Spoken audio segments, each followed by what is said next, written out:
What's up, everybody? Billtendo here, and we are back with another speed run. And this time we have Nikoline banging from Norway. She's an actress. She's a Twitch streamer, so this is right up her alley.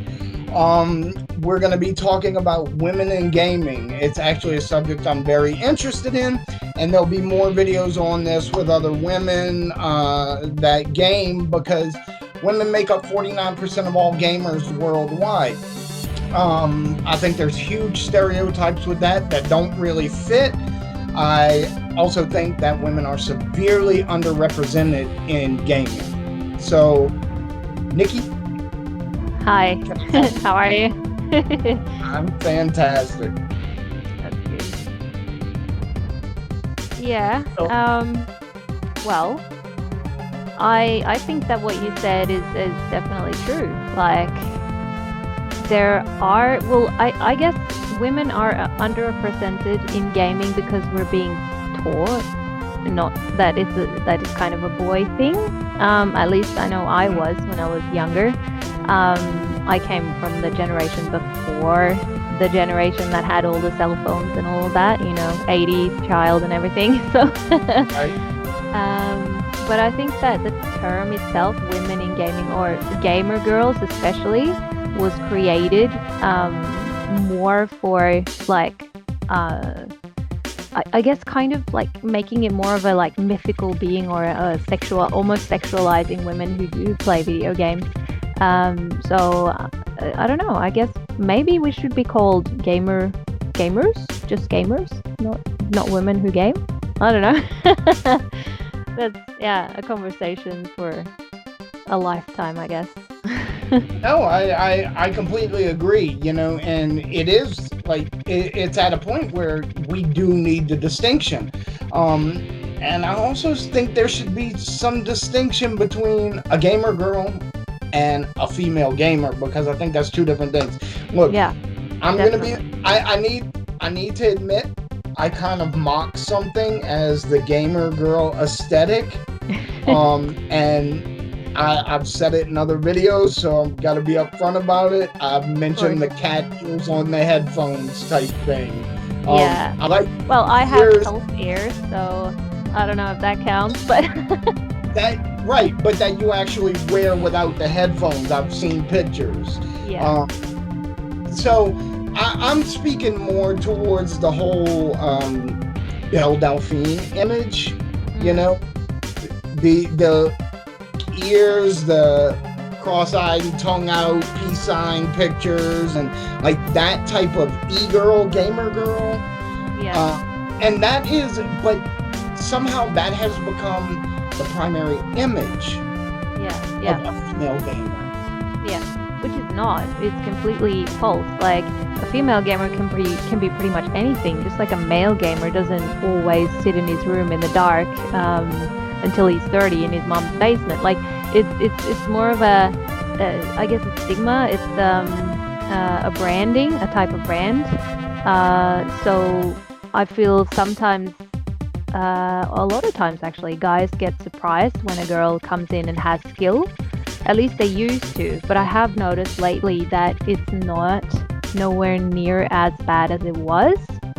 Right. A lot of the time now, many girls that come in actually, like, they wear hoodies, they're sitting there and they're just chilling and they're playing games and they're getting really involved and they're screaming and they're actually super good at gaming. So not that many. It's kind of like it's created a split between the two groups. So the gamer girls, fair enough, they can also play games. Some of them are really good at it too, but Right. they create an image and a look that's based on sexuality and appeal to men and women, Right. that not all gamer girls should have or want to have, I guess. Yeah. I actually have a female friend who refers to the over-sexualized conceptual version of women gamers. She calls them titty twitchers. Okay. You know exactly who I'm talking about. Certain female gamers on Twitch that go with that whole over sexualized image, and we're playing in a shirt that should really be a sports bra at best type situation, because that's how you get your donations. You Yeah. can be good at the game, but at the end of the day, you have to appeal a certain way, and that's like their niche, you know? Yeah. Yeah, I guess like I don't judge anyone, and I think, hey, you got to make money, like, and you do you, sort of, you do the thing that you enjoy, and if you're confident enough and comfortable enough within yourself to do that, then go ahead and do it. I don't mind. But I think also you're creating the audience that wants that as well. So I've watched a few streamers that just sit there and game, and they just look like normal girls. They're playing, and maybe they do a little bit of a like funny hairstyle or something, but they're just there to game and be serious about it. And they have one type of viewers, and then the gamer girls have a different type of viewers. So I guess, yeah. No, I'm with you, because I'm actually friends with someone who's a streamer, and she streams under the name Disposition. She's a Portuguese woman that lives in the UK. Very attractive. However, she has refused to be on my show because she will not be on camera. She streams without ever showing herself, and she has a number of fans, but they have no clue that she is actually an attractive woman. They know she's a woman, but they don't know she's an attractive woman, and she has no interest in being in front of a camera. Some people don't. And I feel like there seems to be a real big divide there between that and the gamer e-girl. I gotta say, I probably sound like I speak very harshly on the gamer e-girl side, but it's probably because I don't get it. I don't get the appeal of it. It's not my thing. So maybe I sound a little overly critical of it. I mean, everybody should make their money however they can. I'm not here to judge, although I'm American, so I'm going to judge anyway. That's what we do. But but at the same time, like I don't fully understand it, because it's not appealing to me in any way. You know? Yeah, I get that. I mean, there are always going to be people who don't understand your choices, and yeah, I cosplay sometimes when I game, because I cosplay in real life as well. Like, I would be just as likely to wear my cosplay outfit and walk around the streets of Oslo, or the streets of Athens for that matter, as I would be to sit in my costumes as I'm gaming, because I think it's fun. I don't do it for attention. I don't do it because it sort of hits my group of viewers, that you would say. I don't have that many, but I have the few that I have are very loyal, and we have lots of fun when we game. But I don't know, I feel like people should do what they want to do, and I also feel like the younger generation, I mean, I may look young, but I am an 80s child, so I am a little bit older. When I grew up, I was playing Nintendo 64 and Super Nintendo, and I was lucky to have a PlayStation 1, and then later on a PlayStation 2. So that's what I was playing. There was no content creation. There was no top-notch video cams. I played The Sims on a computer with a dial-up internet. So, you know, I'm from a little bit of a generation where the content production wasn't as big as it is now. And a lot of these girls are a lot younger. So I guess they've grown up with a different point of view. I mean, I create content now. I make YouTube videos. I do content on Instagram. I act. I do all of those things. But it's just different. You know, I'm not 100% comfortable with creating content of that, in that manner, sexual or whatever it is, sort of, yeah. Right. So that just doesn't appeal to you. For you to do what other people do is what they do. It's not who I am, so I can't do that, because it wouldn't be authentic for me. Yeah. Right. Look, I'm with you. Also, you know, I'm not going to create any sexual content because nobody wants to see that. It's terrible. But I'm with you as far as I see nothing wrong with cosplaying in real life. Sometimes I'll walk around my house in a Yoshi costume. I don't care. Exactly. See? You, Yeah. you know, because it's funny to me and I enjoy it. So Yeah. I collect different masks, you know. I Mm. have masks all over around here because I don't know why. I like masks. I think they're weird. I think they're fun to wear. Um, Here's something you may not know. So part of the gender divide in gaming is responsible by Nintendo. Is it? Because what happened, yes, absolutely. Because what happened was in America and the UK, all of Europe actually, in 1986, we had the worldwide video game crash. The Atari 2600 went down the toilet. They were letting anybody make games for this thing, and a lot of garbage games went out, and, you know, a whole factor of things. And everybody in the world stopped buying video games for a while, and they thought, okay, that's kind of it. It was a passing fad. It's over. It's done. Well, Nintendo was doing well in Japan with their version of the NES, the Famicom, as I'm absolutely certain you're familiar. And they wanted to bring it to America. The problem was, no Americans stores wanted to sell a gaming machine because of what happened to Atari. They didn't want to carry games. They didn't want to sell any video game machines because they were assuming a huge liability. So it was marketed as a toy. And it was our NES was made to look a little bit like a VCR. So it looked like a home electronic. Well, That's why. So it didn't look like a game system. And then it was sold as a toy. So Nintendo had to decide, where do we want this toy? Because American toy stores are divided. There's blue and there's pink. There's boys and there's girls. And that's it. There are no, up until recently, there are no gender neutral toys really. That wasn't really a thing. It was either on the boys' aisle or the girls' aisle. And Nintendo went with the boys. We're going to put the NES on the boys' aisle. So gaming was, and the NES just exploded in America. And, you know, the Sega Master System was right behind it here. And it, like, created this image. This is a boy's toy. Yeah. You know? Yeah. And I think the effects of that are still being felt. Yeah, definitely. I would say so. Yeah, it is. Like when you really think about it, like a lot of the games that are out and that are being made are predominantly made for boys. Yes.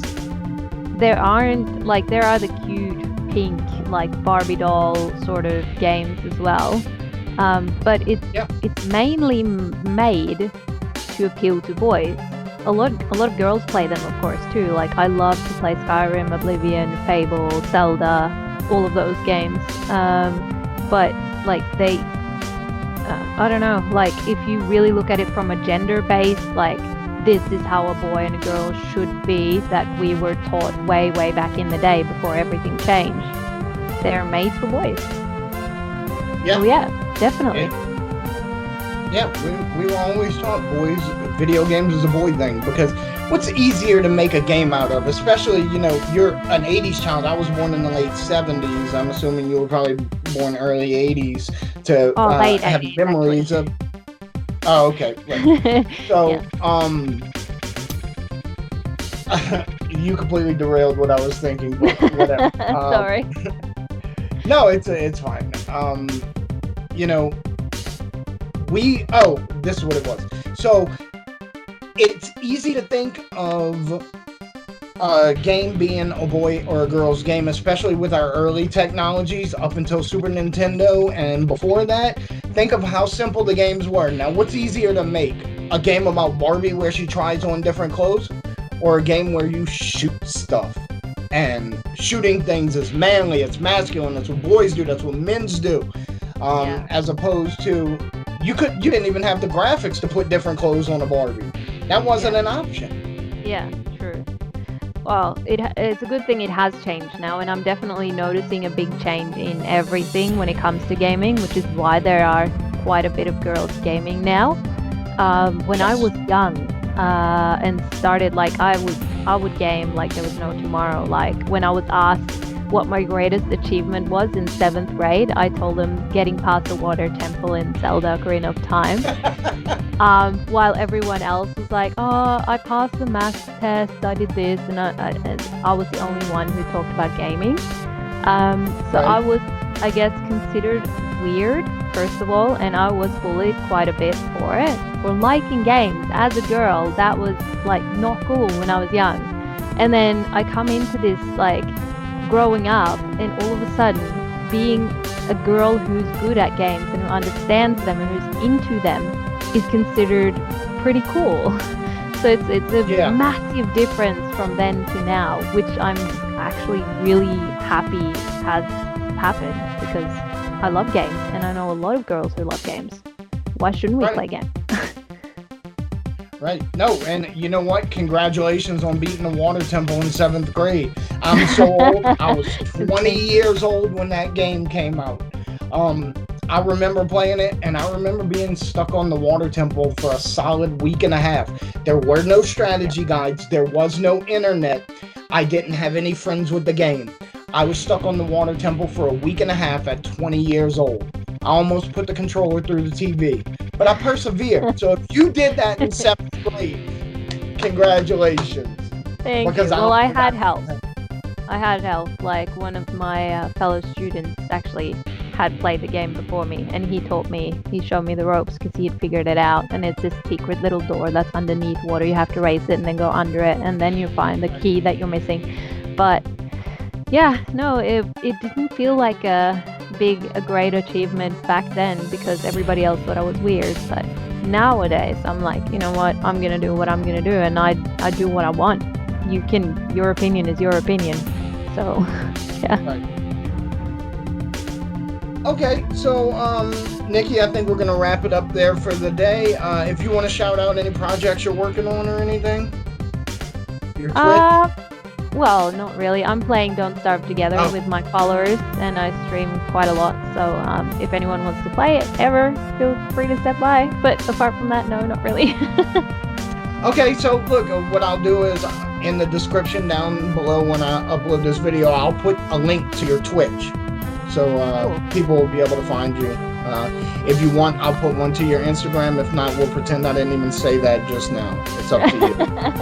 Yeah, just link to whatever. I think it's cool. Like exposure is good, and especially in this community, like creating and gaming and all of that stuff. Like everyone I've ever met in this industry are just amazing people, and I have so much fun. The only thing I want to say is that I wish that people like would stop being mean to each other, because there's a lot of girls and stuff, you know, they're really aggressive towards each other in gaming too, and I think that we have common ground and we should stand together on it. Like gamer girl or not, we need to support each other because it's a man's world out there with the video game still, and yeah, we need to do something about that. Good point. All right, Yeah. I'm Billtendo. I'm going to put a link down below to the Arcade Cabinet YouTube and Instagram. We have the Arcade Cabinet video podcast, which goes up every Sunday afternoon, and there'll be a link in the description below to merchandise, t-shirts, tank tops, coffee mugs if you're interested, and I'd like to thank everybody for listening.